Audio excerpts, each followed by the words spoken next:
Hi, hello everybody. With the new update, we obviously had a lot of issues regarding the Act 2 release of Destiny Rising. A couple of which being the very egregious issues that were on the launch day, such as the extended unannounced server downtime, the flurry of different bugs regarding the exotic weapons, and also the difficulty spike of the Expanse. The very next day, they put out a patch, a hotfix. And with that hotfix, they fixed the exotic issues, and they also tuned down some of the difficulty spikes in the Expanse. Did they make it so that the Expanse was necessarily as clearable as it was before? No, it's still going to be significantly more difficult for most players. For the compensation for the unexpected issues, they did give people a decent sum of rewards, and that includes one singular challenge key, 60 Pinnacle Energy Reserves, 300 Lumia Leaves, 10k Black Market Coins, and some very, very minor cosmetic rewards. And I would say for the compensation of the issues that were at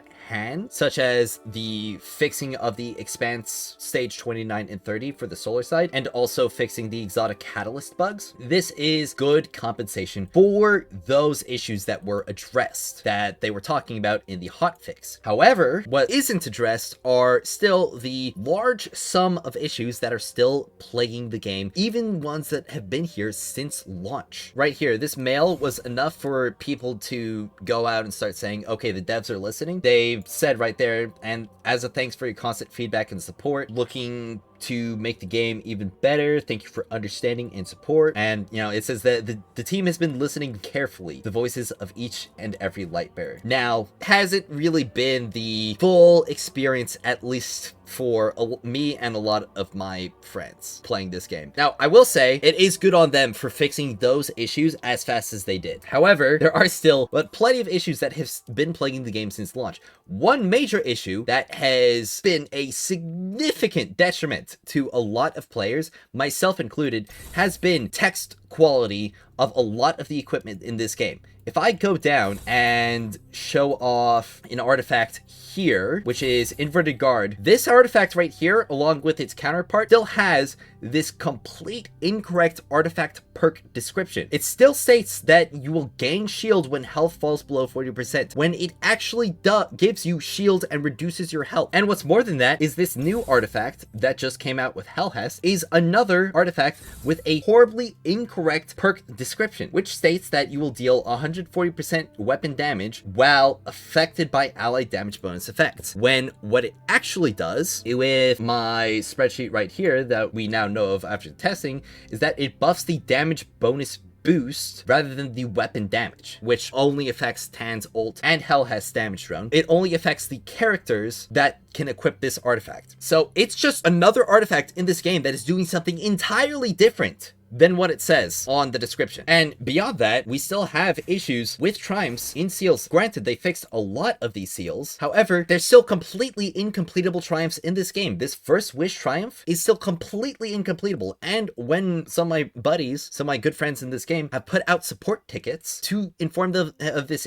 issue, they've essentially been completely blown off. They said, hey, this isn't completable. They asked, can you prove that it's not completable? And they said, hey, you removed some wishes from the wish pool with this update, making it so that this achievement is no longer completable. And they asked them, like, why were they removed? Like, we would know the exact reason. Well, I mean, they told us that it was because they were, quote, like, too difficult. This first wish triumph is still completely incompletable. The Conqueror seal, at least the Gilded Conqueror seal, requires you to complete Master Gauntlet Blitz completions rather than Master Strike completions. Some of the other issues, like with the Gauntlet Onslaught, Gilded stuff, and some of the other ones, they did wind up fixing them. But there's still plenty of these issues that have been plaguing the game since launch. Not to mention the other terrible issues, such as the AI voice acting, the terrible quality of the Jiangxi Metro storyline. And by terrible quality, I'm not even talking about like writing quality. I'm talking about there are literally cutscenes that play out that are 5 FPS that look like they were recorded on a MP3 player from 2013. I'm pretty sure right before that cutscene as well, we had that whole scene where Wolf voice just completely changes voice actors. We've got the AI voices in Haven still in this game. And what's more than that is that the other issues that came out in this update have still gone entirely undressed. I mean, there is the whole fact that in both the Expanse and Singularity Chaos, they just straight up nerfed a whole bunch of the cards. The Gifts of the Nine, right here, the archives. Detonator, a whole bunch of these cards just got massive nerfs to their damage increases. So that means the Chaos Grind, which has been a huge pain point for the community, because that very slight to the drop rate was not nearly enough to make the experience of getting these exotic artifacts any better. They made it in this past update more difficult to grind out these artifacts. So in response to feedback for like the dissatisfaction with the artifact grind being bad, they have made the artifact grind worse. And there's still the whole situation with the endgame where it is straight up a massive difficulty spike in comparison to the previous one. Even with the nerfs to some of the difficulty, like changing the stage 29 and 30 and adding an extra 30 seconds, they did make it a lot more clearable, but it's still a massive spike, especially at a time where players are still struggling to get their units built. We just had that whole endgame reset, and with that whole endgame reset where people are finally like getting adjusted to these changing cycles of this game, in this like first major one, they raised the difficulty bar significantly. I know that there's definitely a lot of people who were not prepared for this upcoming arc expanse. There are a lot of people who invested into Gwyn and Yolder who are now going to have a significantly more difficult time now because those characters just aren't going to be useful in this next expanse. When it comes to characters like Ningfei is still going to be good in the arc expanse, even with the nerf to the Mahamiri. Again, like when it comes to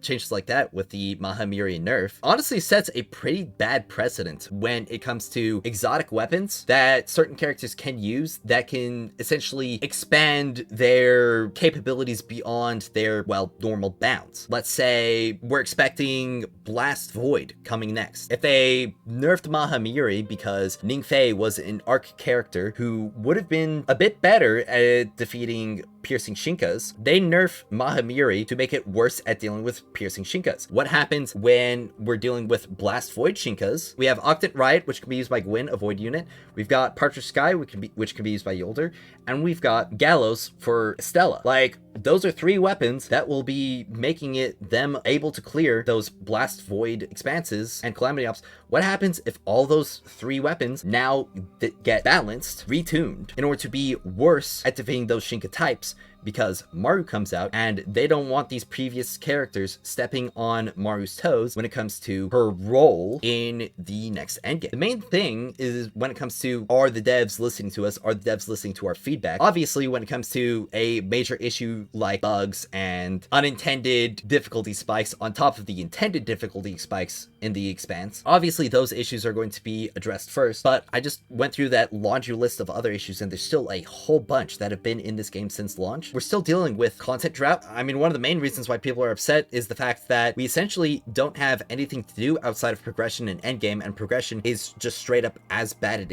as it is right now. But we still have almost no communication, like almost no regular communication from the devs. We have no roadmap. We have no event schedule. So we essentially just have nothing to expect. And when it comes to like the previous two seasonal releases, we were told basically nothing. All we got was a character story quest alongside the new characters, one mythic bow, one exotic bow, and an endgame reset. I mean, when it comes to the events that they release, one of them is a whale event and the other one is a login event, which neither of these are really going to be doing anything for the general gameplay loop of this game. It's not going to be breaking up the gameplay. It's not going to be giving people any incentive to keep interacting with the game systems beyond just doing their dailies.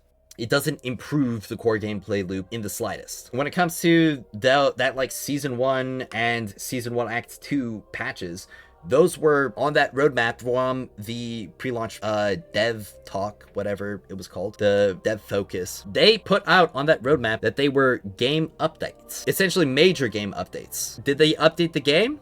Yeah. Is the game in a significantly changed spot to where it was since launch or even since the beta? Not really. Comparatively, my main idea behind Destiny Rising going into it was it's going to launch a bit lighter on content, but we're going to get more frequent content updates compared to, let's say, Destiny or Destiny 2. And right now, we essentially just got like that minimal level of content with very minimal level of replayability. It's been almost almost nothing outside of the couple of events that maybe gave us a little play. Outside of Eclipse, the events I have to say have been really disappointing, and frankly have not really done a lot for any increased enjoyment of this game. I will say I still find this game to be incredibly fun, but a lot of these issues are making it a lot less fun. At the end of the day, when it came to those big issues right there that they actually addressed, this was decent compensation. They haven't really addressed or fixed a bunch of the other, I'd say, more important issues that have been here since launch, like the clerical errors, the quality issues, the general gameplay loop issues, and we have not received any communication on those whatsoever. I'm not gonna really sit here and say that the devs are listening to our feedback, at least outside of the obvious glitches and stuff, until we receive communication or until we receive changes to that. That's about really all I have to say on that topic. If you're enjoying my coverage of Destiny Rising, also if you're interested in games such as Duet Night Abyss and Ananta, I will keep covering all those games, especially as they get closer and closer to their releases. If you think that this compensation was good, or if you think that wasn't really good enough, let me know in your thoughts in the comments below. If you believe that the devs actually are listening, or if you don't, also please share and discuss in the comments. With that all out of the way, thank you all so much for watching, and as always, I will see you next time.